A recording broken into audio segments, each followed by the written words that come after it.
اطاعت کرتے، پھر جب رکوع کرنا چاہتے تو کھڑے ہو کر تقریباً 30 یا 40 آیات پڑھ کر رکوع فرماتے، یعنی اللہ اکبر کہہ کے تھوڑا سا پڑھ لیتے ہوں گے اور پھر بیٹھ جاتے، اور پھر جب رکوع کرنے کا ارادہ کرتے پھر کھڑے ہو جاتے، پھر کھڑے ہو کر کچھ پڑھتے اور پھر رکوع کرتے۔ تو اس سے یہ پتہ چلتا ہے کہ قیام کا کچھ حصہ کھڑے ہو کر اور کچھ بیٹھ کر یا بیٹھنے کے بعد پھر کھڑے ہو کر بھی کیا جا سکتا ہے۔ عبداللہ بن شقیق اقیلی سے روایت ہے، انہوں نے کہا میں نے عائشہ رضی اللہ عنہا سے رسول اللہ صلی اللہ علیہ وسلم کی رات کی نماز کے بارے میں سوال کیا تو انہوں نے کہا آپ رات کو لمبا وقت کھڑا ہو کر نماز پڑھتے اور رات کو لمبا وقت بیٹھ کر نماز پڑھتے، اور جب آپ کھڑے ہو کر قرات کرتے تو کھڑے کھڑے رکوع کرتے، اور جب بیٹھ کر قرات کرتے تو بیٹھ بیٹھے رکوع کر لیتے۔ یعنی اس طرح بھی ہے، یعنی ضروری نہیں کہ کھڑے ہو کر پھر کرے، بیٹھ کر اگر پڑھ رہے ہیں تو بیٹھ کے پھر رکوع کیا جا سکتا ہے۔ نیند کے غلبے میں نماز نہ پڑھنا۔ ابو ہریرہ رضی اللہ عنہ سے مروی ہے، کہتے ہیں کہ رسول اللہ صلی اللہ علیہ وسلم نے فرمایا جب تم میں سے کوئی رات کو قیام کرے پھر قرآن کو اپنی زبان پر بھاری محسوس کرنے لگے، اسے یہ معلوم نہ ہو کیا کہہ رہا ہے، چاہیے کہ سو جائے۔ کبھی ایسا ہوتا ہے نا، وہ آپ کو اتنی نیند آ جاتی ہے کہ آپ پڑھتے ہو آیت کے بیچ میں پھر سو جاتے، پھر شروع کرتے ہیں، تو بہتر ایسے اپنے آپ سے لڑنے کی بجائے سو جائیں۔ چستی ہو تو نماز پڑھنا چاہیے۔ انس رضی اللہ عنہ سے مروی انہوں نے کہا کہ رسول اللہ صلی اللہ علیہ وسلم مسجد میں داخل ہوئے اور 2 ستونوں کے درمیان ایک رسی لٹکی ہوئی تھی۔ آپ نے پوچھا یہ رسی کیسی ہے؟ کہا گیا اللہ کے رسول یہ حمنہ بنت جہش کی ہے، وہ نماز پڑھتی ہے، جب تھک جاتی ہے تو اس کے ساتھ لٹک جاتی ہے۔ تو رسول اللہ صلی اللہ علیہ وسلم نے فرمایا جب تک طاقت ہو نماز پڑھے، جب تھک جائے تو بیٹھ جائے۔ زیاد نے روایت کی آپ نے پوچھا یہ کیا ہے؟ تو صحابہ کہنے لگے یہ زینب کی ہے، وہ نماز پڑھتی رہتی ہے، جب سست ہوتی تھک جاتی تو اسے تھام لیتی ہے۔ آپ نے فرمایا اسے کھول دو۔ پھر فرمایا تمہیں چاہیے کہ جب تک چستی سے نماز پڑھی جائے پڑھو، جب سستی محسوس کرو یا تھک جاؤ تو بیٹھ جاؤ، تو کھڑے نہ ہو، کیونکہ پھر انسان کی توجہ نہیں رہتی نماز کی طرف جب جسم پین میں ہوتا ہے۔ تو قیام میں اعتدال۔ عبداللہ بن عمر کہتے ہیں کہ رسول اللہ صلی اللہ علیہ وسلم میرے پاس تشریف لائے اور فرمایا کیا میں درست خبر دیا گیا ہوں کہ تم رات بھر قیام کرتے رہتے ہو اور دن میں روزے رکھتے ہو؟ میں نے کہا جی ہاں۔ آپ نے فرمایا ایسا نہ کرو، قیام بھی کرو اور سو بھی، روزے بھی رکھو اور بلا روزے سے بھی رہو، کیونکہ تمہارے جسم کو بھی تم پر حق ہے۔ یعنی ساری رات قیام نہیں کرنا چاہیے، کچھ حصہ ضرور سو جانا چاہیے۔ نبی صلی اللہ علیہ وسلم نے سلمان اور ابو درداء رضی اللہ عنہ میں بھائی چارہ کرایا، مواخات جو تھی۔ سلمان فارسی ہجرت کر کے آئے تھے اور ابو درداء مدینہ کے تھے۔ ایک مرتبہ سلمان رضی اللہ عنہ ابو درداء سے ملاقات کے لیے گئے تو انہوں نے ام درداء کو انتہائی پراگندہ حال میں دیکھا۔ ان سے پوچھا تمہارا کیا حال ہے؟ وہ کہنے لگے تمہارے بھائی ابو درداء کو دنیا میں کوئی حاجت نہیں رہی۔ اتنے میں ابو درداء بھی آ گئے، انہوں نے سلمان رضی اللہ عنہ کے لیے کھانا تیار کیا، پھر سلمان رضی اللہ عنہ سے کہا تم کھاؤ، میں تو روزے سے ہوں۔ سلمان رضی اللہ عنہ نے کہا جب تم نہیں کھاؤ گے تو میں بھی نہیں کھاؤں گا۔ تو ابو درداء نے کھانا کھا لیا۔ جب رات ہوئی تو ابو درداء عبادت کے لیے اٹھے تو سلمان رضی اللہ عنہ نے کہا اب سو جاؤ، وہ سو گئے۔ تھوڑی دیر بعد پھر وہ اٹھے تو سلمان رضی اللہ عنہ نے کہا اب سو جاؤ۔ جب رات کا آخری حصہ ہو تو سلمان رضی اللہ عنہ نے کہا اب اٹھ جاؤ، پھر دونوں نے نماز پڑھی۔ یعنی سو بھی اور نماز بھی پڑھو، کیونکہ وہ بالکل عبادت اور روزے میں، دن میں روزہ رات میں عبادت، تو بیوی کی طرف سے گھر کی طرف سے بالکل غافل، اس سے منع کیا گیا۔ اس کے بعد سلمان رضی اللہ عنہ نے کہا تمہارے رب کا بھی تم پہ حق ہے، تمہارے نفس کا بھی تم پر حق ہے، تمہاری بیوی کا بھی تم پر حق ہے، اس لیے ہر حق والے کو اس کا حق دو۔ پھر وہ نبی صلی اللہ علیہ وسلم کی خدمت میں حاضر ہوئے اور آپ سے اس کا تذکرہ کیا تو آپ نے فرمایا سلمان نے سچ کہا۔ جندب رضی اللہ عنہ فرماتے ہیں نبی صلی اللہ علیہ وسلم بیمار ہو گئے تو 1 یا 2 رات قیام نہیں فرمایا۔ ویسے تو یہ کہا جاتا ہے نا کہ احب الاعمال الی اللہ ادومها، اللہ کے نزدیک وہ کام زیادہ پسندیدہ ہے جو مسلسل ہو، لیکن بیماری یا سفر کی وجہ سے اگر کوئی شخص اپنا ورد پورا نہ کر سکے تو اس کو کیے بغیر بھی اجر مل جاتا ہے۔ کسی وجہ سے قیام رہ جائے تو دن میں اسے پورا کرنا۔ عائشہ رضی اللہ عنہ کہتی ہے کہ رسول اللہ صلی اللہ علیہ وسلم جب بھی کوئی نماز شروع کرتے تو اسے ہمیشہ پڑھتے، اور آپ سے کسی رات آنکھوں میں نیند کے غلبے یا بیماری کی وجہ سے تہجد کی نماز چھوٹ جاتی تو آپ دن کے وقت 12 رکعتیں پڑھ لیتے۔ یہ پیچھے بھی ہم پڑھ چکے ہیں کہ فطر کی قضا کیسے ہوتی ہے۔ اور رسول اللہ صلی اللہ علیہ وسلم ساری رات صبح تک قیام نہیں فرماتے تھے، ایک رات میں سارا قرآن نہیں پڑھتے تھے، اور رمضان کے علاوہ کسی مہینے کے مکمل روزے نہیں رکھتے تھے حتیٰ کہ آپ وفات پا گئے۔ تو یہ ہمارے لیے بھی اچھا نمونہ ہے کہ عبادت میں ایک اعتدال ہونا چاہیے، یہ نہیں کہ انسان ایک کام کو لگا تو بس وہی کرتا چلا جائے۔ عبد الرحمن بن عبد القاری سے روایت ہے، انہوں نے کہا کہ میں نے عمر بن خطاب سے سنا، وہ کہہ رہے تھے کہ رسول اللہ صلی اللہ علیہ وسلم نے فرمایا جس کسی کا حزب قرآن کا 7واں حصہ جو عموماً ایک رات میں تہجد کے دوران پڑھا جاتا تھا یا اس کا کچھ حصہ سوتے رہ جانے کی وجہ سے رہ گیا اور اس نے نماز فجر اور ظہر کے درمیان پڑھ لیا تو اس کے حق میں یہ ایسے لکھا جائے گا جیسے اس نے رات ہی کو پڑھا تھا۔ کبھی ایسا ہوتا ہے بیمار ہوتا ہے انسان، سستی چھا جاتی ہے، نہیں پڑھ سکتا، تو ایسی صورت میں کیا کرے؟ دن کو پڑھ لے۔ جیسے ابھی آپ نے پوچھا تھا نا کہ اگر تہجد میں قرآن پڑھ لیا تو اس کے بعد فجر کے وقت نہیں پڑھا، دوبارہ بیٹھ کے تلاوت، کوئی حرج نہیں، دن کے کسی حصے میں پڑھ لے۔ تہجد کے لیے معاون اسباب کیا کیا چیزیں مددگار ہوتی ہیں؟ نمبر 1 نیت کرنا، کیونکہ جو نیت کرتا ہے نا وہ پا ہی لیتا ہے۔ ابن قیم کہتے ہیں بندے کی نیت اس کے عزم، اس کی مراد اور اس کی دلچسپی کی مقدار کے مطابق ہی اللہ اس کو توفیق اور مدد دیتا ہے، یعنی جیسا آپ کا ارادہ ہوگا، جو آپ کی چاہت ہوگی اس کے مطابق ہی آپ کے لیے دروازے کھلیں گے۔ بس اللہ کی طرف سے بندوں پر مدد، ان کی اللہ کے ہاں قدر و منزلت، ان کی ثابت قدمی، ان کی جنت کی طرف رغبت اور ان کی جہنم سے رہبت کے مطابق ہی آتی ہے، یعنی جتنا آپ ڈرتے ہیں پھر اس کے مطابق ہی آپ کو، یا جتنی آپ رغبت رکھتے ہیں اس کے مطابق ہی توفیق ہوتی ہے۔ دوسری بات یہ کہ دعا کہ یا اللہ ہمیں توفیق دے، اور یہ دعا تو بہت ہی خوبصورت ہے کہ ہر نماز کے بعد انسان یہ دعا کرے کہ رب اعنی علی ذکرک و شکرک و حسن عبادتی۔ اکثر میرے اپنے ساتھ یہ ہوتا ہے کہ نماز پڑھ کے بھی ایسے لگتا ہے جیسے حق ادا نہیں ہوا، پھر جب میں یہ دعا پڑھتی ہوں نا کانشیسلی، تو کہتی ہے اللہ پھر آپ ہی توفیق دے دے، رب اعنی علی ذکرک و شکرک و حسن عبادتی، کہ حق نہیں ادا ہوا تو اس سے خوبصورت عبادت کی توفیق عطا کر۔ معاذ بن جبل کہتے ہیں کہ رسول اللہ صلی اللہ علیہ وسلم نے میرا ہاتھ پکڑا اور فرمایا میں تم سے محبت رکھتا ہوں اے معاذ۔ میں نے عرض کیا میں بھی آپ سے محبت کرتا ہوں یا رسول اللہ۔ تو رسول اللہ صلی اللہ علیہ وسلم نے فرمایا تم پابندی سے ہر نماز میں یہ دعا مانگا کرو، رب اعنی علی ذکرک و شکرک و حسن عبادتک، پھر گناہ چھوڑ دینا۔ ایک آدمی نے حسن بصری سے کہا ابو سعید میں رات صحت اور تندرستی کی حالت میں گزارتا ہوں اور میں وضو کرنا بھی پسند کرتا ہوں، تو کیا وجہ ہے میں تہجد کے لیے اٹھ نہیں پاتا، یعنی میرا دل بھی چاہتا ہے لیکن اس کے باوجود میں نہیں کر رہا۔ تو حسن بصری نے کہا تمہارے گناہوں نے تمہیں جکڑ دیا، یہ سارے وسائل ہوتے ہوئے بھی اگر انسان کسی نیکی سے محروم ہے تو پھر کوئی رکاوٹ ہے۔ فضیل بن ایاس کہتے ہیں جب تم قیام اللیل اور دن کے روزے پہ قادر نہ ہو تو جان لو کہ تم محروم کر دیے گئے، جکڑ دیے گئے، اور تمہارے گناہوں نے تمہیں جکڑ دیا۔ دن میں قیلولہ نہ کرنا۔ حسن بصری دن کے وسط میں بازار میں کچھ لوگوں کے پاس سے گزرے تو ان کا شور شرابہ اور چیخیں سنی، کہا کیا یہ لوگ قیلولہ نہیں کرتے؟ ان سے کہا گیا نہیں، تو انہوں نے کہا میں دیکھ رہا ہوں ان کی رات بری گزرتی، یعنی جو دن کو قیلولہ نہیں کرتا پھر رات کی عبادت اس کے لیے مشکل ہوتی ہے۔ اسحاق ابن عبداللہ کہتے ہیں کہ قیلولہ کرنا نیک لوگوں کے عمل سے ہے، یہ دل کو مضبوط کرنے والا ہے اور رات کے قیام پر قوت دینے والا ہے، اور واقعی دن کی تھکاوٹ انسان کی دور ہو جاتی ہے اگر چند منٹ بھی آنکھیں بند کر کے خاموشی اختیار کر لے۔ جاب پر ہی اب تو آپ دیکھیں کہ لوگ پاور نیپ لے لیتے ہیں، جہاں بیٹھے ہوتے ہیں وہیں پر ہی ٹک جاتے ہیں 10 منٹ کے لیے، بالکل چاہے سیٹ پہ پیچھے ریلیکس کر لیں، چاہے افضل تو یہ ہے کہ جیسے زور کی نماز انسان پڑھتا ہے نا تو اس کے بعد جو اذکار کرنے ہوتے ہیں اگر وہیں پر مسلح پر ہی لیٹ جائے اور آہستہ آہستہ اذکار کر لے اور تھوڑی دیر اور خاموشی اختیار کر لے تو قیلولہ ہو جاتا ہے۔ کم کھانا، سفیان ثوری کہتے ہیں کم کھانے کو لازم کر لو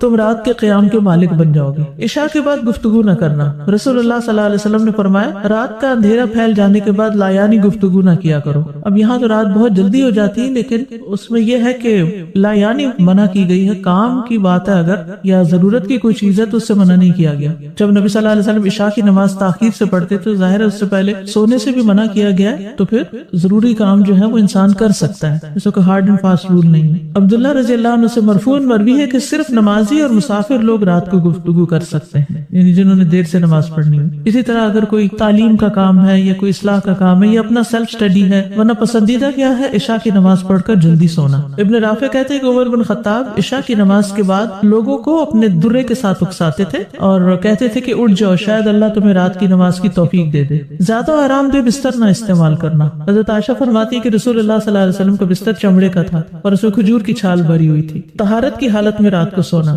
نبی صلی اللہ علیہ وسلم نے فرمایا جب تم رات کو اپنے بستر پر آؤ تو نماز کے وضو کی طرح وضو کرو۔ یہ فرض نہیں ہے لیکن پسندیدہ ہے کیونکہ فرشتہ اس کے ساتھ رات گزارتا ہے اور جب وہ کروٹ بدلتا ہے فرشتہ کہتا ہے اللہ اپنے بندے کو بخش دے کیونکہ یہ طہارت پر سویا ہے، اس کی فضیلت ہے۔ اسی طرح دائیں کروٹ پہ سونا، رسول اللہ صلی اللہ علیہ وسلم فرمایا جب تم میں سے کوئی اپنے بستر پر آئے تو اپنے ازار کے اندرونی کونے سے اپنے بستر کو جھاڑے کیونکہ اسے نہیں معلوم کہ اس کی جگہ اس کی عدم موجودگی میں کون آبس ہے، پھر اپنے دائیں پہلو پر لیٹے اور پھر کہے بسمک ربی وضعت جنبی وبک ارفعہ ان امسکت نفسی فرحمها وان ارسلتها فاحفظها بما تحفظ به عبادک الصالحین۔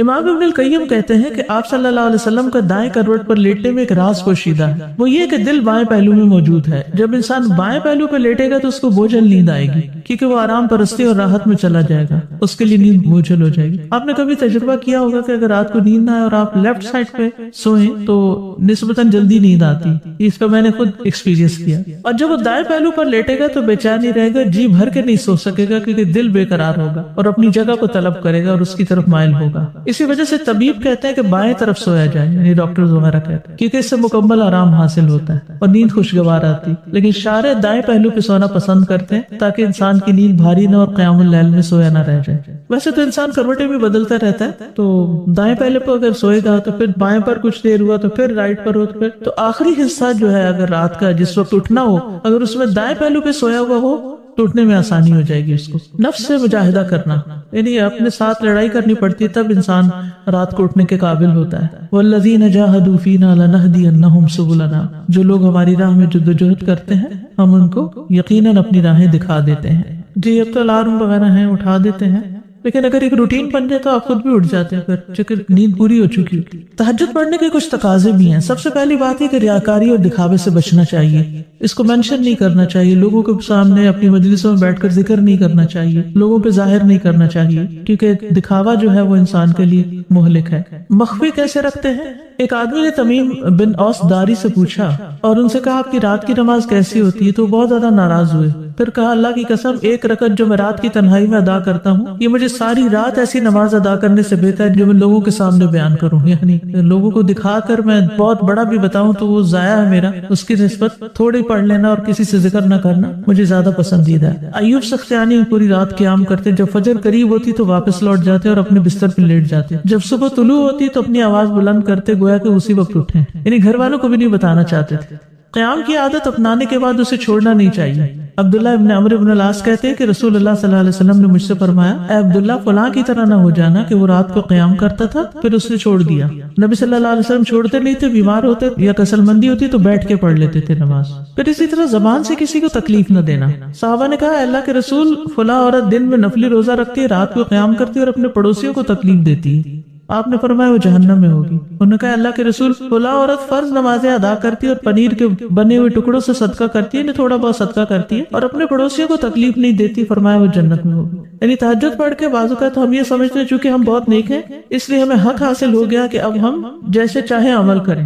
یعنی بعض اوقات اپنے ایک عمل کو اچھا کرنے کی وجہ سے دوسرے اعمال کے بارے میں کیئرلیس ہو جاتے ہیں، اور زبان کے گناہ تو ویسے مہلک ہیں تو اس سے بچنے کے لیے. پھر اسی طرح تنہائی میں حرام کاموں سے بچنا یہ بھی بڑا ضروری ہے. یعنی تہجد کی حفاظت بڑی ضروری ہے. نبی صلی اللہ علیہ وسلم نے فرمایا میں اپنی امت کی ان لوگوں کو جانتا ہوں جو روز قیامت تہامہ پہاڑوں کی مثل ڈھیروں نیکیاں لے کر آئیں گے، لیکن اللہ ان کی نیکیوں کو فضا میں پھیلے ہوئے غبار کے باریک ذروں کی طرح بے اہمیت کر دے گا. بے شک وہ تمہارے بھائی ہوں گے، تمہاری نسل سے ہوں گے، رات کو تمہاری طرف قیام کریں گے لیکن تنہائیوں میں اللہ کے حرام کردہ امور کا ارتکاب کریں گے. یعنی اکیلے چھپ کے غلط کام کریں گے لوگوں کی نگاہوں سے. ان لوگوں کے سامنے بڑے نیک پارسا اور ویسے بڑے عبادت گزار تہجد گزار لیکن تنہائی میں حرام کام کرنے والے.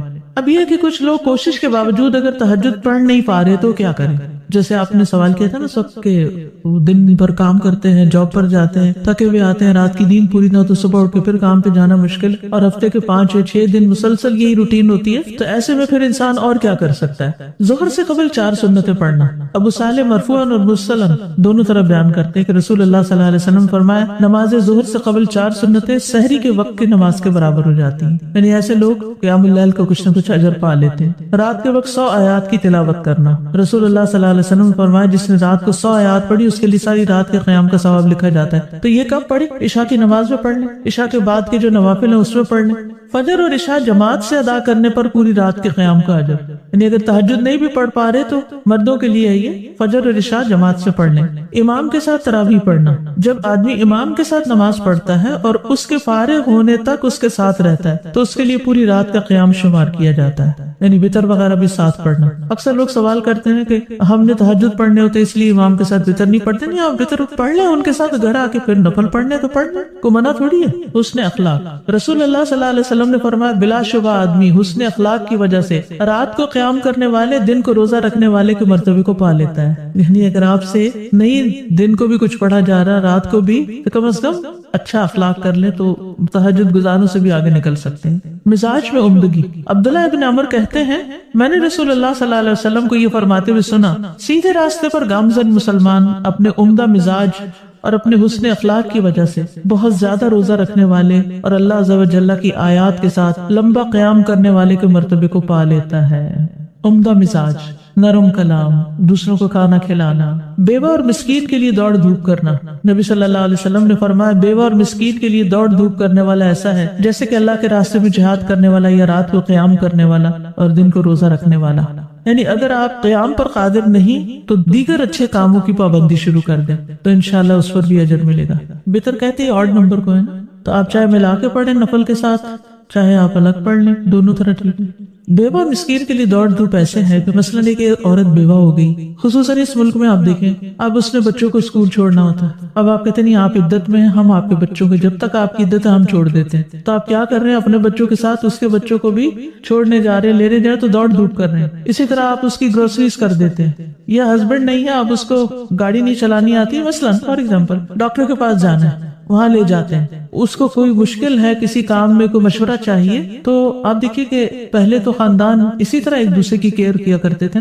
اگر کوئی ایک شخص فوت ہو جاتا تو یتیموں کے ساتھ کتنی محبت اور شفقت اور ان کا خیال رکھنا، کوئی تعلیم کی ذمہ داری لے رہا ہے اور کوئی بیوہ کے نکاح ثانی کی ذمہ داری لے رہا ہے، کوئی کسی طرح یعنی ان کو پھر سے واپس سوسائٹی کے ایک پروڈکٹیو ممبر بنا دیا جاتا تھا. اب دیکھیے کہ جب آپ کسی کو شودہ سمجھتے ہیں یا مسکین سمجھ کر صرف اس کا ہی احساس دلاتے ہیں اور اس کو اس کے پاؤں پہ کھڑا ہونے کے لیے محنت نہیں کرتے. بھاگ دوڑ کس چیز کا کنایا ہے؟ محنت کا. کہ ان کے لیے یا تو ہیلپ کرنے میں محنت کرنا یا ان کو ان کے پاؤں پہ کھڑا ہونے کے لیے محنت کرنا. جیسے یتیم بچے کا حق صرف یہ نہیں کہ اس کو کھلایا پلایا جائے بلکہ اس کی تعلیم تربیت. حضرت عائشہ کی گود میں بے شمار یتیم بچے تھے اور بعض اوقات وہ ان کو مارتی بھی تھی. یہ بھی میں نے کہیں پڑھا تھا کہ ان کی تربیت کے لیے ان کے ساتھ سختی بھی برتتی تھی، جیسے اپنے بچے کے ساتھ، جیسے ایک اپنی ماں کرتی اپنے بچے کے ساتھ کرتے ہیں. ہر وقت لاڈ تھوڑی کرتے ہیں، کبھی ڈسپلن بھی تو کرتے ہیں. یہی دوڑ دھوپ ہوتی ہے کہ آپ خود کچھ کرو، اگر خود نہیں کر سکتے تو انہیں ان کا کچھ ارینجمنٹ کر دو، بندوبست کر دو. آج کل میں ایک سیریز تھوڑے اس پہ کام کر رہی ہوں، احسان کے انداز. تو اس میں مختلف واقعات پڑھنے کو ملتے ہیں، جیسے سال ہر سال لوگ ہمسایوں کے بوڑھے شخص کو اپنے گھر رکھ رہے ہیں کہ جس کو کوئی دیکھنے والا نہیں ہے. سارا محلہ ہی سمجھتے شاید یہ ان کے ہی دادا ہیں، لیکن وہ پہلے اولڈ ہوم نہیں ہوتے تھے. ہمسائے، رشتے دار، کسی کے یہاں کوئی بیوہ پھپھی ہیں، کسی کے یہاں کوئی خالہ ہیں کہ نانی بوڑھی ہوگی تو وہ آ گئی، دادی گھر میں رہ رہی ہیں. تو لوگ انہی چیزوں میں اجر و ثواب سمجھتے تھے اور اتنا بڑا اجر ہے تہجد پڑھنے سے بھی زیادہ. آج ہم کیا چاہتے ہیں؟ ہماری ساری لائف روٹین کی ہو، ہم تہجد کی پڑھیں لیکن کوئی ہماری زندگی میں مداخلت نہ کرے. کچھ کوارڈینیشن ایسی ہو جائے نا کہ کوئی ایک سینٹر ایسا ہو کہ جہاں فوری خبر پہنچ جائے، یعنی کہ کس کے اوپر کیا مشکل آئی ہے. اور پھر والنٹیئر نے بھی اپنے نام لکھوائے میں ہوں گے ضرور، لیکن یہ کہ جیسے آپ سجیسٹ کر رہی ہیں اگر انودا بھی ایسی سروس شروع کر سکے تو اس میں یہ ہے کہ جو لوگ والنٹیئر کرتے ہیں کہ اگر کسی کو کوئی پرابلم تو ہمیں بتا دیں، ہم حاضر ہیں. کچھ لوگوں کے پاس وقت بھی ہوتا ہے، صحت ہوتی ہے، طاقت ہوتی ہے اور وہ خدمت کرنا چاہتے ہیں، یہ اجر کمانا چاہتے ہیں، تو ان کو جوڑنے والے بس لوگ ہونے چاہیے. کچھ لوگ تو اپنے پرسنل کیپیسٹی میں لوگوں کو جوڑتے رہتے ہیں، اس کو اس کے ساتھ، اس کو اس کے ساتھ، تو لوگوں کی زندگی آسان ہو جاتی ہے. جو کسی کے لیے آسانی پیدا کرتا ہے اللہ تعالیٰ قیامت کے دن اور دنیا میں بھی اس کے لیے آسانی پیدا کرتا ہے. کسی کو انس دینا یعنی کسی کے پاس بیٹھ کے اس کی وحشت دور کرنا. چلیے صلاۃ الضحیٰ، دحا کے وقت کی اہمیت قرآن مجید میں اللہ تعالیٰ نے اس کی قسم بھی کھائی ہے. والضحیٰ، قسم ہے دھوپ چڑھنے کے وقت کی. داؤد علیہ السلام کی تسبیح کا وقت تھا یہ. انا سخرنا الجبال معه يسبحن بالعشي والاشراق، یہ اشراق کی نماز آپ پڑھتے ہیں نا تو یہ ان کی تسبیح کا وقت تھا. بے شک ہم نے پہاڑوں کو اس کے ہمراہ مسخر کر دیا، وہ دن کے پچھلے پہر اور سورج چڑھنے کے وقت تسبیح کرتے تھے. ابن کثیر رحمہ اللہ کہتے ہیں یعنی بے شک اللہ نے پہاڑوں کو مسخر کیا داؤد علیہ السلام کے ساتھ سورج چڑھنے کے وقت اور دن کے آخری حصے میں تسبیح کریں، جیسا کہ اللہ تعالیٰ نے فرمایا اے پہاڑوں اس کے ساتھ تسبیح کو دہراؤ اور پرندے بھی. تو وہ سب کٹھے ہو جاتے تھے، پرندے اور تسبیح دہراتے تھے. نبی صلی اللہ علیہ وسلم دحا کے وقت سفر سے واپس آتے. کعب بن مالک سے مروی ہے کہ رسول اللہ صلی اللہ علیہ وسلم دن میں چاشت کے وقت کے سوا کسی اور وقت سفر سے واپس تشریف نہ لاتے تھے.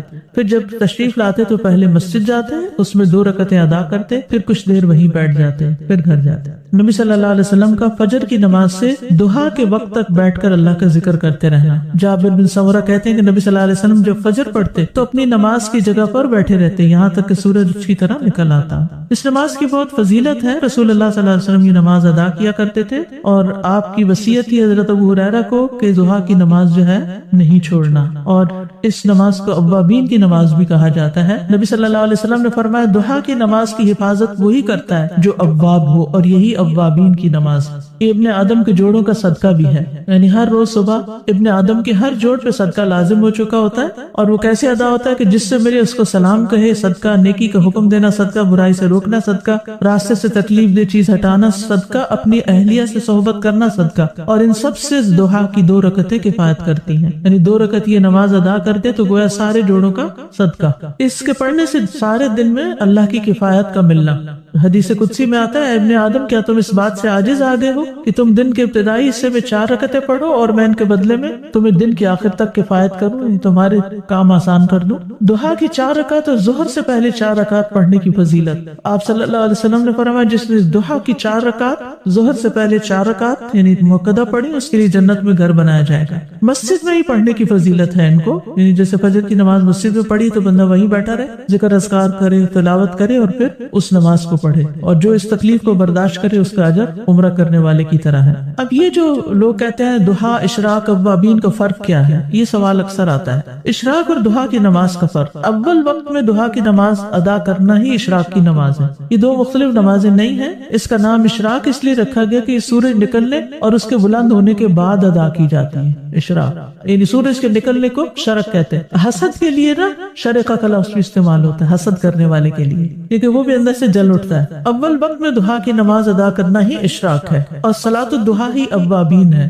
ٹھیک ہے، صلاۃ الدہا کا وقت سورج طلوع ہونے سے لے کر ظہر کی نماز سے پہلے تک۔ ٹھیک ہے، جب سورج طلوع ہوتا ہے تو اس وقت کیا ہوتا ہے، یعنی یہ نہیں کہ نکلتے ہی تقریباً 15 منٹ کا فرق جو ہے، اور اسی طرح سورج کے زوال سے 15 منٹ پہلے تک۔ اس کا افضل وقت تپش کی شدت کے بعد ہے، ذرا لیٹ پڑھنا زیادہ بہتر ہے۔ قاسم شیبانی سے مروی ہے کہ زید بن ارقم رضی اللہ عنہ نے کچھ لوگوں کو دہا کے وقت نماز پڑھتے دیکھا تو انہوں نے کہا یہ لوگ اچھی طرح جانتے ہیں کہ یہ نماز اس وقت کی بجائے ایک اور وقت میں پڑھنا افضل ہے، کیونکہ رسول اللہ صلی اللہ علیہ وسلم نے فرمایا اوابین اللہ کی طرف رجوع کرنے والوں کی نماز اس وقت ہوتی ہے جب اونٹ کے دودھ چھڑائے جانے والے بچوں کے پاؤں گرمی سے جلنے لگتے ہیں۔ یہ دودھ چھڑائے جانے والے بچوں کی بات اس لیے کہ ان کے پاؤں کے نیچے ابھی وہ اتنا وہ نہیں آتا سکن کے جس سے جلنے سے بچ سکے، یعنی سورج کی تپش محسوس کرنے لگتے ہیں۔ ظہر کی نماز اور طلوع شمس کے مابین نصف وقت، ٹھیک ہے، ظہر کی نماز اور سورج نکلنے کے بیچ کا درمیانہ وقت جو ہوتا ہے نا، مثلا اگر آج کل 7:30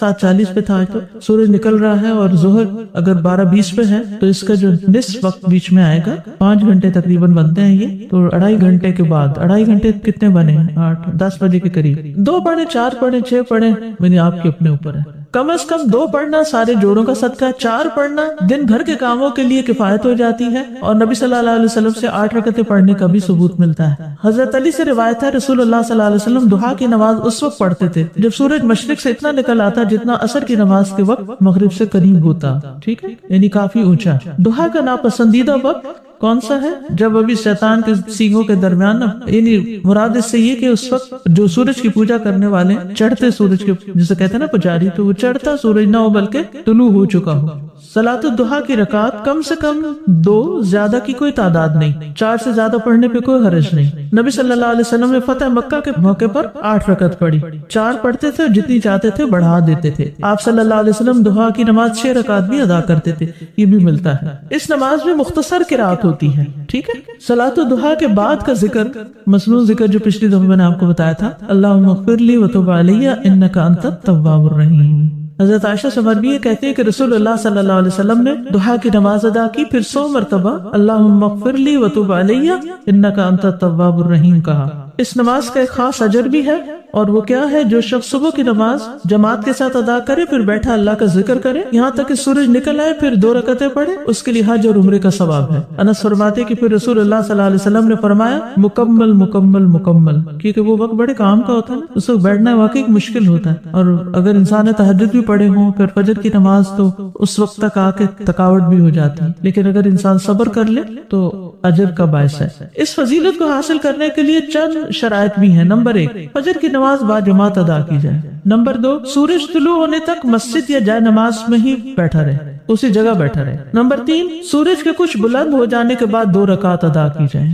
سمجھ آ گئی تینوں شرائط؟ اوکے. بس جو شخص فجر کی نماز با جماعت ادا نہیں کرتا تو وہ اس فضیلت کو نہیں پا سکتا، سوائے اس عورت کے جو اپنے گھر میں اپنی نماز کو زیادہ ثواب والا سمجھتی ہے، اور یہ کہ وہ مسجد میں پڑھی جانے والی نماز سے زیادہ افضل ہے، تو وہ اس وجہ سے محروم نہیں ہوگی. کسی عذر کی بنا پر مصلی سے اٹھا جا سکتا. اکثر لوگ کہتے ہیں کوئی دروازے پہ آ جاتا ہے یا کوئی فون بج جاتا ہے یا تو کیا اٹھ سکتے ہیں بیچ میں سے. حدیث میں وارد ہونے والے ثواب کو حاصل کرنے کی شرط یہ کہ بیٹھنے والا اس وقت ذکر میں ہی مشغول رہے، اور اس سے مراد یہ ہے کہ اس کا زیادہ وقت ذکر کرنے میں ہی گزرے، ورنہ کوئی شخص ایسی صورتحال سے بھی دوچار ہو سکتا ہے کہ کسی وجہ سے ذکر چھوڑنا پڑے، کسی سے بات کرنی پڑے، تو پھر بات کر سکتا ہے، کسی کے سلام کا جواب، کسی کی چھینک کا جواب، یا اگر اس کو وضو کرنے کی ضرورت پیش آ گئی ہے، بعض اوقات وضو نہیں رہتا، تو ایسا شخص جو ضرورتاً اٹھتا ہے وہ اجر سے محروم نہیں ہوگا، یہ یاد رکھیے. تو اب آپ یہ خود ڈیفائن کریں گے کہ ضرورت کیا ہے اور کیا ضرورت نہیں ہے. مریض سے عذر والے مرد کے لیے گھر میں نماز کی رخصت موجود ہے، ٹھیک ہے، وہ پھر اگر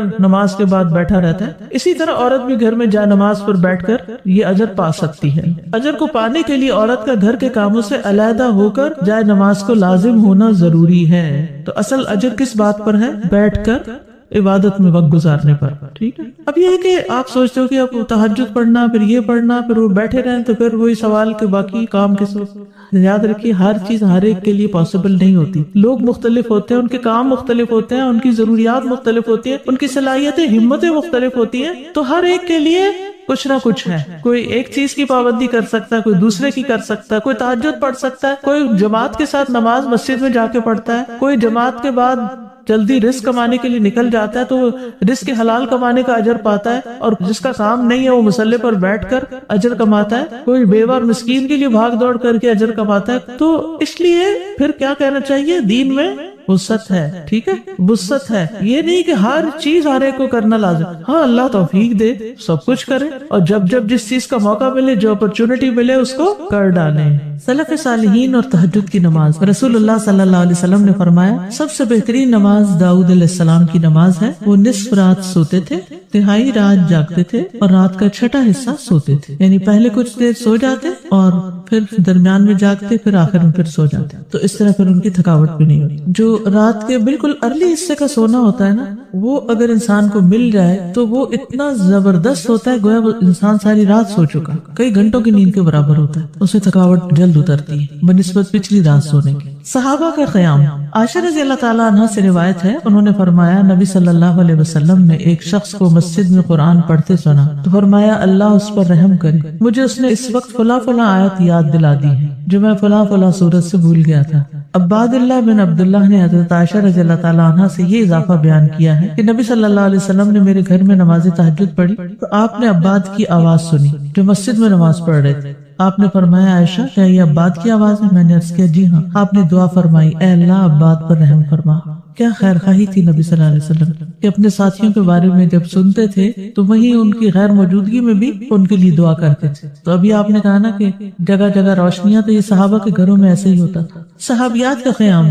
نبی صلی اللہ علیہ وسلم نے فرمایا مجھ سے جبریل علیہ السلام نے کہا کہ حفصہ سے رجوع کر لو کیونکہ وہ بہت روزے رکھنے والی اور بہت قیام کرنے والی ہے، اور بے شک وہ جنت میں آپ کی بیوی ہے. امام احمد بن حنبل، امام بخاری، حافظ عراقی، یہ سب قیام اللیل کرنے والے لوگ تھے، اور ان کے لیے ایسے ہی تھا جیسے کوئی بہت مانوس چیز ہے، یعنی بالکل روٹین کی بات تھی. تہجد کے فائدے. نمبر 1 خیر و بلائی ملنا. جابر رضی اللہ عنہ سے روایت ہے، کہتے ہیں کہ رسول اللہ صلی اللہ علیہ وسلم نے فرمایا کوئی مرد اور عورت ایسی نہیں کہ رات کو سوئے مگر اس کے سر پہ گریں لگا دی جاتی ہیں، بس اگر اس نے جاگتے وقت اللہ کا ذکر کیا تو گرہ کھل جاتی ہے، اگر کھڑا ہوا اور وضو کیا اور نماز پڑھی تو سب گریں کھل جاتی ہیں، اور وہ خوش دل ہلکا پھلکا ہو کر بھلائی کو پہنچنے والا ہوتا ہے. یعنی جو لوگ صبح اٹھ کر، یعنی صبح اٹھتے ہی پہلے ذکر کرتے ہیں، اللہ کا دعا کرتے ہیں، اگر تہجد کے وقت اٹھے ہیں تو کون سی آیات پڑھتے ہیں؟ آل عمران کی آخری آیات، ان فی خلق السماوات والارض، اور پھر وضو کرتے ہیں، نماز پڑھتے ہیں تو ان کی ساری گرہیں کھل جاتی، بالکل فریش ہو کر ریلیکس ہو کر دن کا آغاز کرتے ہیں. اور اگر نماز مس ہو جائے تو بوجھ تلے آ جاتے ہیں. اسی طرح نفس میں چستی آتی ہے، ورنہ سستی اور خباثت نفس کے اندر آتی ہے. لا علاج مرض سے شفا ملنا. امام ابن قیم کہتے ہیں قیام اللیل حفظان صحت کے اسباب میں سب سے زیادہ نفع مند ہے، یعنی صحت کی حفاظت کے لیے سب سے اچھی چیز ہے، اور بہت سے لا علاج امراض کو روکنے والے امور میں سے سب سے زیادہ روکنے والا ہے، اور جسم، روح اور دل کو بہت چاق و چوبند رکھنے والا ہے. یعنی لا علاج مرضوں کا علاج ہے قیام اللیل. دل کا علاج، یحییٰ ابن معاذ کہتے ہیں دل کا علاج 5 چیزوں میں ہے. نمبر 1 تدبر کے ساتھ قرآن پڑھنا. نمبر 2 پیٹ کو خالی رکھنا یعنی بہت زیادہ نہ کھانا. نمبر 3 قیام اللیل. نمبر 4 سحری کے وقت اللہ کے سامنے عاجزی اور انکساری کرنا. نمبر 5 نیک لوگوں کی مجلس میں بیٹھنا. دل کو خوشی ملنا. عطا خراسانی کہتے ہیں جب آدمی رات کو تہجد کے لیے اٹھتا ہے تو خوشی کے ساتھ صبح کرتا ہے اور اس قیام کی وجہ سے اپنے دل میں مسرت محسوس کرتا ہے. اور اگر اس پر نیند غالب آ جائے اور وہ اپنے ورد سے سویا رہ جائے تو غم کی حالت میں صبح کرتا ہے کہ آج میرے تہجد میں سو گئے، اور اس کا دل ٹوٹا ہوا ہوتا ہے گویا کہ اس کا کچھ کھو گیا ہو، کیونکہ اس نے اپنے نفع بند کاموں میں سب سے زیادہ مفید کام کو کھو دیا یعنی قیام اللیل کو. رزق ملنا. ابن قیم کہتے ہیں 4 چیزیں رزق کو کھینچ لاتی ہیں. نمبر 1 قیام اللیل. نمبر 2 سحری کے وقت استغفار کی کثرت. نمبر 3 صدقے کا خیال کرتے رہنا. نمبر 4 دن کے شروع اور آخر میں اس کا ذکر کرنا یعنی صبح شام کی دعائیں ہیں یا اذکار ہیں. چہرے پر نور آنا. حسن بصری سے پوچھا کہ رات کو تہجد پڑھنے والے سب لوگوں سے زیادہ حسین چہرے والے کیوں ہوتے ہیں؟ انہوں نے کہا اس لیے کہ وہ تنہائی میں رحمان کے ساتھ گفتگو کرتے ہیں اور اللہ انہیں اپنا نور پہنا دیتا ہے. لوگوں کی محبت ملنا. سعید بن مسیب کہتے ہیں کہ ایک آدمی رات کو نماز پڑھتا ہے تو اللہ اس کے چہرے میں نور بنا دیتا ہے. اس نور کی وجہ سے ہر مسلمان اس سے محبت کرتا ہے. جب اس کو ایسا شخص دیکھتا ہے جس نے اسے پہلے نہیں دیکھا ہوتا تو وہ کہتا ہے بے شک مجھے اس آدمی سے محبت ہے، یعنی دیکھتے ہی اس کے دل میں اس کی محبت آتی ہے. کوئی ایک فائدہ بتائیے مجھے، کیا فائدہ تہجد پڑھنے کا؟ خوشی ملنا. دل کا علاج، لا علاج مرضوں سے حفاظت. رزق ملنا، یس. نفس میں چستی آنا. لوگوں کی محبت ملنا. اپنے مزاج میں بھی بڑا فرق آتا ہے یعنی ہم بھی بدلتے جس سے بھی لوگوں کا رویہ بھی بدل جاتا ہے. چڑچڑا پن دور ہوتا ہے، برداشت پیدا ہوتی ہے. تو جس میں برداشت پیدا ہو جائے تو پھر بہت سے اس کے دوست بن جاتے ہیں. اب دیکھیے کہ پچھلی پہر رات کو اٹھ کے صاف ستھرا ہو کے نبی صلی اللہ علیہ وسلم کا طریقہ کیا تھا کہ آنکھ کھلتے مسواک کرتے تھے. مسواک کیا، صاف ستھرے ہوئے، پاک ہوئے، اور پھر آپ طویل قیام کرتے ہیں. اب کیا کہتے ہیں کھڑے ہو کے آفس میں کام کریں. اسٹینڈنگ آفیسز بن رہے ہیں. یعنی قیام کی حالت میں کمپیوٹر استعمال کرے. تو یہ قیام اگر کسی نے صبح ہی کر لیا ہو، اور پھر نبی صلی اللہ علیہ وسلم کے قیام جتنا ہی ان کا رکوع بھی ہوتا تھا، اتنی دیر آپ جھکے ہوئے، اتنی دیر آپ کا سر سجدے میں پڑا ہوا، صحت ہی صحت ہے. ایکسرسائز ہے ایکسرسائز. بہترین قیام جو ہے وہ داؤد علیہ السلام کا ہے، جو اٹھتے تھے پھر پڑھتے تھے پھر لیٹ جاتے تھے.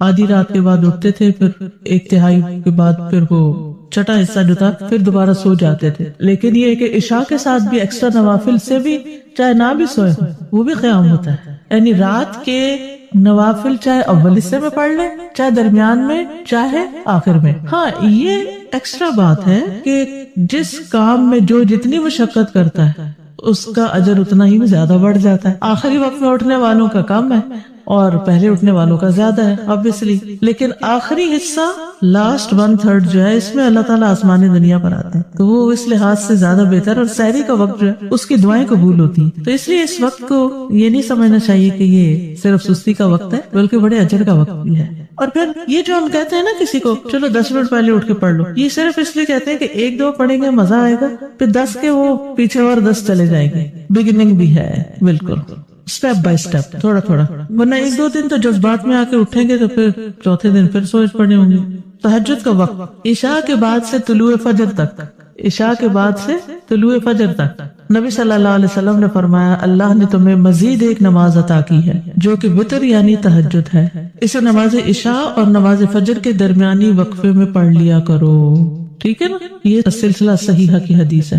کب سے کب تک ہے تہجد کا وقت؟ عشاء کے بعد سے فجر تک. اٹھنے کا بہترین وقت مسند احمد کی روایت ہے، وہ مسلم سے روایت ہے کہ میں نے ابو ذر رضی اللہ عنہ سے پوچھا رات کے کس حصے میں قیام کرنا سب سے افضل ہے؟ ابو ذر رضی اللہ عنہ نے کہا میں نے بھی رسول اللہ صلی اللہ علیہ وسلم سے اسی طرح سوال کیا تھا جس طرح تم نے مجھ سے کیا. آپ نے فرمایا رات کے پچھلے پہر. یہ رات کے پچھلے پہر یا نصف رات میں، لیکن ایسا کرنے والے بہت تھوڑے ہیں. یعنی مشکل ہے نا آدھی رات کو اٹھنا. آپ مثلا سوئے ہیں 10 بجے اور 12 بجے پھر اٹھ جائے تو مشکل ہوگا. رات کے آخری حصے میں قیام کرنا. جابر رضی اللہ عنہ سے روایت ہے، انہوں نے کہا میں نے نبی صلی اللہ علیہ وسلم کو فرماتے ہوئے سنا تم میں سے جسے یہ خدشہ ہو کہ وہ رات کے آخر میں نہیں اٹھ سکے گا تو وہ وتر پڑھ لے پھر سو جائے. اور جسے رات کے قیام کا یقین ہو وہ رات کے آخر میں وتر پڑے، کیونکہ رات کے آخری حصے میں قرات کے وقت حاضری دی جاتی ہے اور یہ بہتر ہے. ٹھیک ہے، تو رات کا آخری حصہ بھی اچھا ہے. آخری پہر دعاؤں کی قبولیت کا وقت بھی ہے. عمرو بن عبسہ سے مرفوعاً روایت ہے کہ رات کی نماز 2 رکعت ہے اور رات کے آخری حصے میں دعا سب سے زیادہ قبول ہوتی ہے. رات کے آخری حصے میں دعا سب سے زیادہ قبول ہوتی ہے. نبی صلی اللہ علیہ وسلم کے اٹھنے کا وقت. مسروق سے روایت انہوں نے کہا میں نے عائشہ رضی اللہ عنہا سے پوچھا کہ نبی صلی اللہ علیہ وسلم کو سب سے زیادہ کون سا عمل پسند تھا؟ انہوں نے فرمایا وہ عمل جو ہمیشہ ہوتا رہے. میں نے کہا آپ رات کو کب اٹھتے تھے؟ انہوں نے فرمایا جب مرغ کی آواز سنتے تو اٹھ جاتے. اب دیکھیے اس کو گھڑیاں نہیں تھی، لیکن اللہ نے نیچرلی یعنی کہ ایک وقت تہجد کا جو تھا اس میں مرغ اذان دیتا ہے تو وہ بھی ایک الارم کی طرح ہے. آپ کو پتا ہے کراچی کا تو کچھ نہ کچھ ہے، اس لیے کہ فرسٹ ٹائم کراچی میں میرے ساتھ یہ ایکسپیرینس ہوا کہ رات کے وقت کبے بول رہے ہیں، رات کے وقت کبے بول رہے تھے. یہ فرسٹ ٹائم میں نے دیکھا تو میں نے کہا یہ کیا ہوا ہے، یعنی میں پریشان ہو گئی جب شروع میں گئی وہاں یہ کیا ہو رہا ہے. پھر مجھے سمجھ میں آیا کہ یہاں کراچی میں تو ساری رات ٹریفک چل رہی ہوتی ہے اور لوگ جاگ رہے ہوتے ہیں کہ کراچی میں لوگ رات کو زیادہ جاگتے ہیں تو وہ پھر کبے بھی جاگنے لگے. کھانا ملتا ہے، بالکل کھانا بھی ملتا ہے. اب دیکھیں ریسٹورینٹس کے باہر وہ پرندے اڑ کے رات کے وقت آ کے بیٹھ بھی جاتے ہیں کیونکہ دن کو وہ سب بند پڑا ہوتا ہے بیچارے، ان کا رزق بھی رات کو کھلتا ہے. ان کا یعنی کہ وہ سارا سسٹم ڈسٹرب ہو چکا ہے، جیسے انسان ڈسٹرب ہو گئے تو پرندے بھی ڈسٹرب ہو گئے. حضرت عائشہ سے روایت فرماتی ہے آپ صلی اللہ علیہ وسلم شروع رات میں سوتے اور آخر رات میں بیدار ہو کر تہجد کی نماز پڑھتے. نبی صلی اللہ علیہ وسلم کا نصف رات کو اٹھنا، آدھی رات کو. یہ وہ حضرت ابن عباس والی روایت ہے جس میں ابن عباس آپ صلی اللہ علیہ وسلم کے گھر میں آ کر رکے تھے اور پھر جب آدھی رات گزر گئی تو آپ بیدار ہو کر تہجد پڑھنے لگے. نبی صلی اللہ علیہ وسلم کا سحری سے قبل نماز سے فارغ ہونا. حضرت عائشہ کہتی ہے کہ جب سحری کا وقت ہوتا تو میں نبی صلی اللہ علیہ وسلم کو اپنے پاس سویا ہوا ہی پاتی، یعنی آپ تہجد پڑھ کے دوبارہ سو جاتے تھے. حضرت عائشہ سے روایت بیان کرتی ہیں کہ بلا شبہ اللہ عز و جل رسول اللہ صلی اللہ علیہ وسلم کو رات میں جگا دیتے، چنانچہ صبح نہ ہو پاتی کہ آپ اپنے معمول کی عبادت سے فارغ ہو چکے ہوتے تھے. آپ دیکھیں نا نماز کیا ہے، دراصل کام میں بریک دیتی ہے آپ. ٹھیک ہے، دیکھیے ایسے لوگ بھی موجود ہیں کہ جو کام بھی کرتے ہیں اور اللہ ان کو توفیق دیتا ہے تو یہ کچھ بھی کر لیتے ہیں، تھوڑا وقت نکال لیتے ہیں. اللہ سبحانہ تعالیٰ کی توفیق سے ہی سارے نیکی کے کام ہوتے ہیں. اللہ ہم سب کو توفیق دے. اصل میں اس میں طبیعتیں مختلف ہیں نا. کچھ لوگوں کی نیند پوری نہ ہوتا ہے، بلڈ پریشر ہائی ہو جاتا ہے. کچھ لوگ ایسے ہیں کہ جن کو دن میں تھکا دینے والا کام ہوتا ہے تو ان کو رات کی نیند چاہیے ہوتی ہے جسم کی مرمت کے لیے. تو اس میں پھر ان کا اجر کسی اور چیز میں لکھا ہوتا ہے. ہو سکتا ہے وہ صدقہ خیرات بہت کرتے ہوں، ہو سکتا ہے وہ دوسروں کے کام بہت آتے ہیں. تو اللہ نے مختلف لوگ ایسے میں مختلف نیکیاں لکھی اور پھر دن کو جہاد اور سب کرتے تھے، بس قیلولہ کرتے تھے. وہاں جو تھی بڑی اہم بات وہ قیلولہ تھی، کیونکہ قیلولہ کرنے سے آپ دیکھیں گے کہ آپ کو ایک دوسرا دن مل جاتا ہے. اور جیسے حدیث میں بھی آتا ہے کہ رات کی عبادت کے لیے قیلولہ سے مدد لو. تہجد کے لیے بیدار ہونے کی سنتیں. آنکھ کھلنے پر دعا پڑھنا.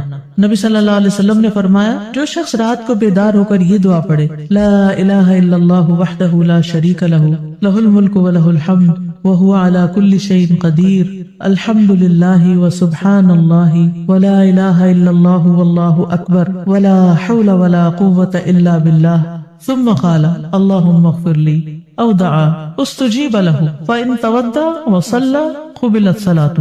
نبی صلی اللہ علیہ وسلم نے فرمایا جو شخص رات کو بیدار ہو کر یہ دعا پڑھے لا الہ الا اللہ آخر تک اور پھر کہے اللہم اغفر لی، اے اللہ میری مغفرت فرما، یا کوئی اور دعا کرے جو اس کی دعا ہے تو اس کی دعا قبول ہوتی ہے. پھر اگر اس نے وضو کیا اور نماز پڑھی تو نماز بھی قبول ہوتی ہے. ٹھیک ہے. آل عمران کی آخری 10 آیات پڑھنا. ابن عباس نے ابو المتوکل کو بتایا کہ انہوں نے ایک رات نبی صلی اللہ علیہ وسلم کے ہاں گزاری تو اللہ کے نبی رات کے آخری حصے میں اٹھے، باہر نکلے اور آسمان پر نظر ڈالی، پھر سورۃ آل عمران کی آیت پڑھی ان فی خلق السماوات والارض.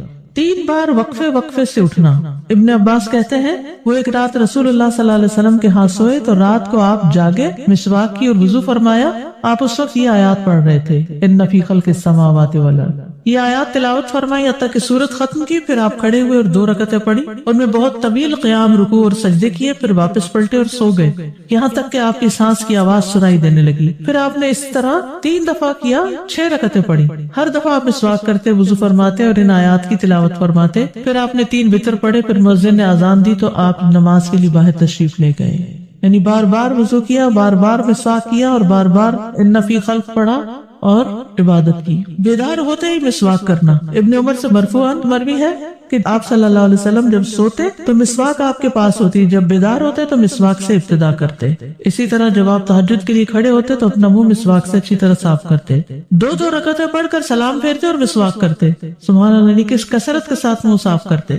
صحابہ کو بھی حکم دیا جاتا کہ رات کو اٹھے تو مسواک کرے. پھر درمیانہ وضو کرنا. ابن عباس سے روایت ہے، انہوں نے کہا میں نے ایک رات اپنی خالہ میمونہ کے ہاں گزاری. نبی صلی اللہ علیہ وسلم رات کو اٹھے اور اپنی ضرورت کی جگہ آئے، پھر اپنا چہرہ اور دونوں ہاتھ دھوئے، پھر سو گئے اور پھر اٹھے اور مشکیزے کے پاس آئے، اس کا بندھن کھولا، پھر 2 وضو کے درمیان کا وضو کیا، یعنی ہلکا سا وضو، اور پانی زیادہ استعمال نہیں کیا اور اچھی طرح وضو کیا. پھر اٹھے اور نماز شروع کی. کم سے کم اور زیادہ سے زیادہ تعداد کتنی رکعتیں پڑھنی چاہیے؟ ٹھیک ہے، یہ بھی بڑا اہم سوال ہے. اکثر لوگ پوچھتے ہیں تہجد کتنی رکعتیں ہیں، تو یہ ظہر اثر وغیرہ کی طرح مقرر رکعتیں نہیں ہیں، اس میں وسعت ہے. ٹھیک ہے، کم سے کم اور زیادہ سے زیادہ تعداد. ابن عثیمین کہتے ہیں نبی صلی اللہ علیہ وسلم سے رات کی نماز کے متعلق سوال کیا گیا تو آپ نے فرمایا رات کی نماز 2 رکعت ہے، مثنا مثنا، اور آپ نے اس کو کسی تعداد کے ساتھ متعین نہیں کیا. آپ نے یہ نہیں فرمایا 4 ہے، 6 ہے، 8 ہے، 10 ہے، نہیں، کیا فرمایا 2 ہے. تو جب نبی صلی اللہ علیہ وسلم نے اس کے لیے کسی گنتی کو متعین کیے بغیر کیفیت کو واضح کر دیا تو اس سے معلوم ہوا کہ نماز کا معاملہ اس بارے میں وسعت رکھتا ہے، یعنی اس میں کافی گنجائش ہے. انسان 100 رکعتیں بھی پڑھ سکتا ہے اور 1 رکعت کے ساتھ اس کو وتر بنا سکتا ہے. تو اصل بات یہ کہ انسان جتنی طاقت پاتا ہے اتنی رکعتیں ادا کر لے. ٹھیک. ابن باز رات کی نماز کی تعداد کے متعلق کہتے ہیں کہ یہ بات ہر انسان کی طاقت کی طرف لوٹ